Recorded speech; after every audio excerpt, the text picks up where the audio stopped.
Joining us this morning, diri sa aton nga pagpangalagad ni Sir Albert Villanueva, ang chairman sang Stone. Sir, may nga aga sa imo si Action Art. Sinart may mga agaman ako, may mga agagi sa imo tagkulamate. Salamat gid actually do ay pamanima disseminate gid tudo kay bag-o pa man lang ni nga memorandum nga gin pagwaya sang DILG nga permado ni Secretary Villanueva, Secretary Abalos. Now, sir, anong personal nyo din nga paglantaw no angot iya sa sining memo nga gipapanaog sang DILG? Actually, no, parte sa confiscation sa driver's license amo na sa Action Art. Yes, sir. Actually, Action Art, inang kundiri sa aton LGU sa Bacolod, daw may city ordinance na sa mga giging balay nga pwede sila makaka-confiscate. So, daw naka-negosyar naman, nakaangot naman ang LGU sa previous administration naton. Sa nabalaan nga, daw may ara na confiscation, depende niya sa appending officer. Pero ang gusto gid man sinaya ang aton nga lisensya, ang kunong driver's license naton is ang LTO lang man dapat ang may authority to confiscate, no? To confiscate sa aton mga driver's license. Pero kung may ara actually din daw may basta daw may ara na yang ordinansa ang City Bacolod. Hindi lang ko sure ha, kaya daw na practice na gid man na ang confiscation sang driver's license sa mga violator nga mga driver naton.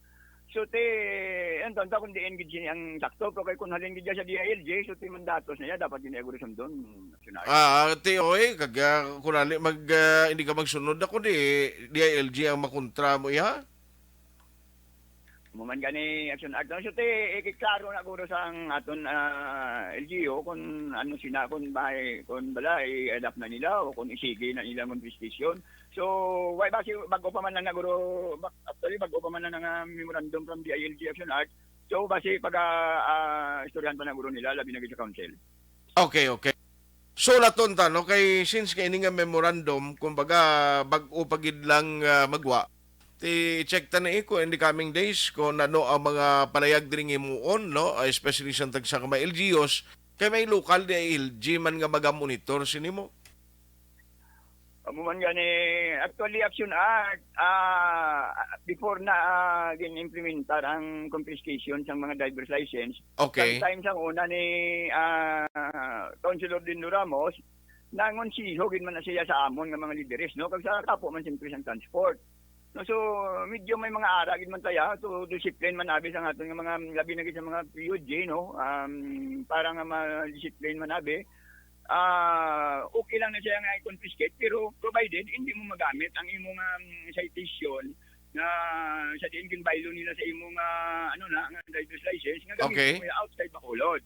Kasi outside Bacolod hindi mo na magamit ang citation is only for Bacolod City lang siya. So kinanglan kung ara ka out of town ka so kinanglan imo gid yang bayran bayran mo gid yang imo penalidad. So amo na tanay balo ka kung hindi mo nakaagi na dumduman mo sa una daw sang time pa to ni Mayor Joy Valdez o previous pagid ng mga mayors na citation na kay na-cite kanila nga may violation. So and then nakaagi gani isang una nga mga singkuhon na mong ginabayad sa tubang sang aton nga judge.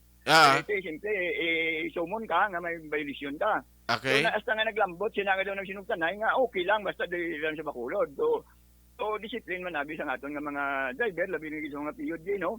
Kasi ang problema man nandito sa aton sa labi na gid sa mga PUJ driver man kag sa mga confiscate mga nag-implementar man sang batas trapiko dahil labi na gid sa mga enforcer no.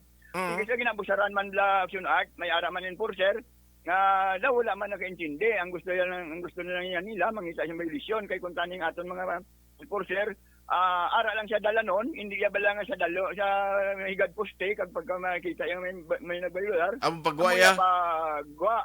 So, hindi namin. So, mo na tani bilang tani ang aton nga LGU, magakandak man sang mayong relasyon kag harmonia sa between sa mga transport sector o kung sa mga PUJ drivers. Ang sa between man sang aton nga mga bitaw personnel.